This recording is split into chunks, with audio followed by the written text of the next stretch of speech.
Hi guys, spider, height, darkness, सबको कोई ना कोई डर होता है। लेकिन एक सर्वे से पता चला है जो सब में एक कॉमन फोबिया होता है वो है पब्लिक स्पीकिंग का।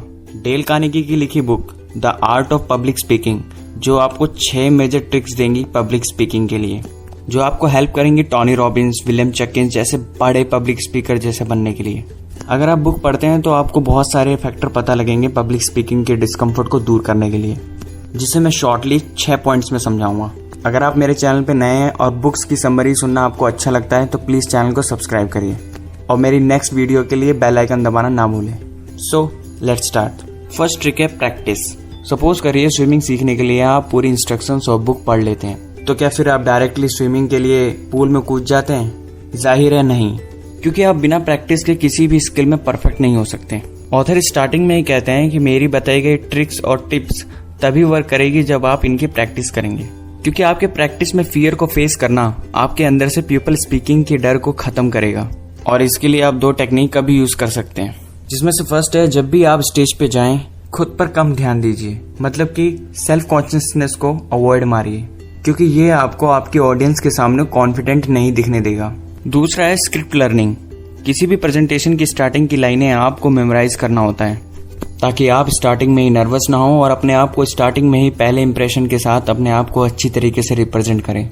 ये कुछ इस तरह है कि स्विमिंग करने से पहले आप अपने ना डूबने की टेक्निक को पहले से ही तैयार करके रखें। सेकंड है एम्फेसाइज। इमेजिन करिए एक पियानो आर्टिस्ट जो डिफरेंट पैटर्न में हाई टोन, लो टोन में अपने पियानो से म्यूजिक बना रहा हो, जो कि उसकी ऑडियंस को काफी पसंद भी आ रहा हो। यही सेम प्रिंसिपल पब्लिक स्पीकिंग में भी होता है।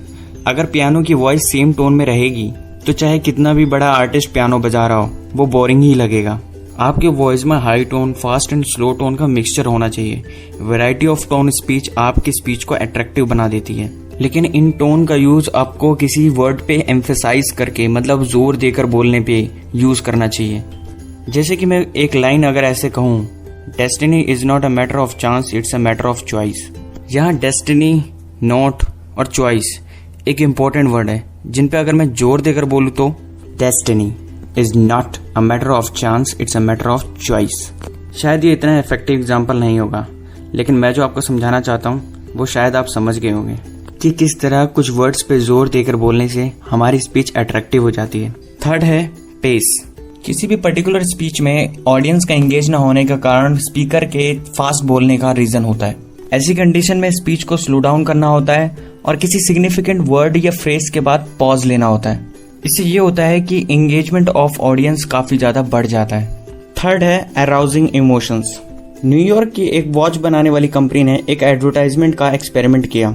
एडवर्टाइज के लिए उन्होंने 2 ग्रुप तैयार किए, जिसमें से पहले ग्रुप ने वॉच के फीचर्स की बात की, जैसे कि ड्यूरेबिलिटी, फंक्शनैबिलिटी और डिजाइन की, और दूसरे ग्रुप ने प्लेजर और प्राइड की। उन्होंने अपने एडवर्टाइज में ये शो किया कैसे उनके लिए ये घड़ी लेना प्लेजर और एक प्राउड मोमेंट होगा। रिजल्ट ये हुआ कि दूसरे ग्रुप ने ज्यादा सेल्स की वॉच की। सोचिए क्यों हम हर बार चिल्ड सॉफ्ट ड्रिंक मांगते हैं, नॉर्मल कोल्ड नहीं। इसके पीछे कोई लॉजिक नहीं है, बस एक फीलिंग है। डेल कार्नेगी कहते हैं ऐसे बहुत से स्पीकर हैं जिनको ये अराउजिंग इमोशंस की ट्रिक्स नहीं पता, लेकिन फिर भी वो इसका यूज कर देते हैं जाने अनजाने। जैसे कि एक अफ्रीका की महिला के ही एग्जाम्पल ले लीजिए, जिसने अपनी आप बीती स्टेज पे बहुत इमोशंस के साथ बताई। किसी लॉजिकल रैशनल आर्गुमेंट के बजाय अपने लिसनर में एक उत्तेजना पैदा करने वाली स्पीच देने पे ध्यान देना चाहिए, और ये तब पॉसिबल है जब आप ध्यान देते हैं कि आप क्या बोल रहे हैं। अगर आप ऐसा कर पाएंगे तो लिसनर्स में आप इमोशन क्रिएट कर पाएंगे और वो आपकी बातों को सुनने में इंटरेस्ट लेंगे।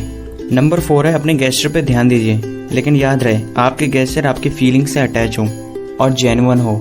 गेस्चर्स मतलब फेस, हैंड और अदर पार्ट्स ऑफ बॉडी। हमारी बॉडी वो लैंग्वेज क्रिएट करती है जो सुनाई तो नहीं देती, लेकिन स्पीकिंग स्किल में बहुत ज्यादा इफेक्ट डालती है। कोई भी जो भी पब्लिक स्पीकिंग करता है उसकी गेस्चर मूवमेंट उसके रियल इमोशन से आते हैं, ना कि फेक।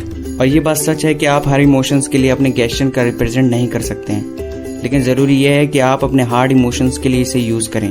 हमारी फीलिंग से गेस्चर को लाना बहुत ज्यादा मुश्किल है, लेकिन अगर आप इसकी प्रैक्टिस करते हैं तो ये पॉसिबल भी है। नंबर 5 है वॉइस। स्पीकिंग के लिए वॉइस आपका सबसे इम्पोर्टेंट टूल है, जिसका अच्छा होना बहुत ज्यादा जरूरी है। आपकी वॉइस तब अच्छी होगी जब आप फिट होंगे। यह मेरा फिट से मतलब बॉडी बिल्डर वाला नहीं है, नॉर्मल है, लेकिन एक अनफिट पर्सन के लिए 10 मिनट एक्सरसाइज करना भी बहुत मुश्किल होता है। तो स्टेज पे 2 से 3 घंटे खड़े होकर बोलना तो बहुत दूर की बात है। इसके लिए इम्पोर्टेंट ये है कि आप अपने लंग्स का प्रॉपर वर्क करवाएं।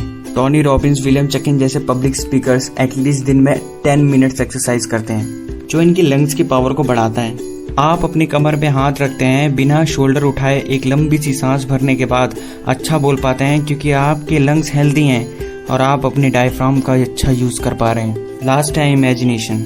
कोई लॉजिकल स्टैटिकल आर्गुमेंट ऑडियंस को बोर कर सकती है।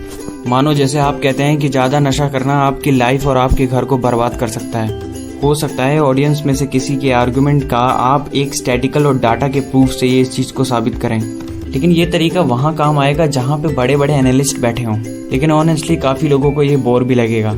इसके बजाय आप इमेजिनेशन का यूज करें। इस चीज को एक सिंपल स्टोरी से समझाएं कि नशा करके कैसे आप अपने घर में आते हैं और अपने बच्चों पे चिल्लाते हैं। किसी टॉपिक को स्टोरी से समझाने पर वो कन्विंस हो पाते हैं कि ये बात सच है, और मोस्ट ऑफ द ऑडियंस इस चीज को रिलेट भी कर पाती हैं।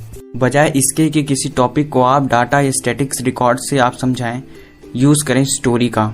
ये कुछ बातें थी from the book the art of public speaking skill bye Dale Carnegie. अगर आप सीरियसली अपनी पीपल स्किल को बढ़ाना चाहते हैं तो एक बार इस बुक को जरूर पढ़ें। लास्ट, अगर आपको ये वीडियो अच्छी लगी हो तो आप लाइक कर सकते हैं, सब्सक्राइब कर सकते हैं, अपने फ्रेंड्स और फैमिली में शेयर भी कर सकते हैं। Up to last, thanks for watching.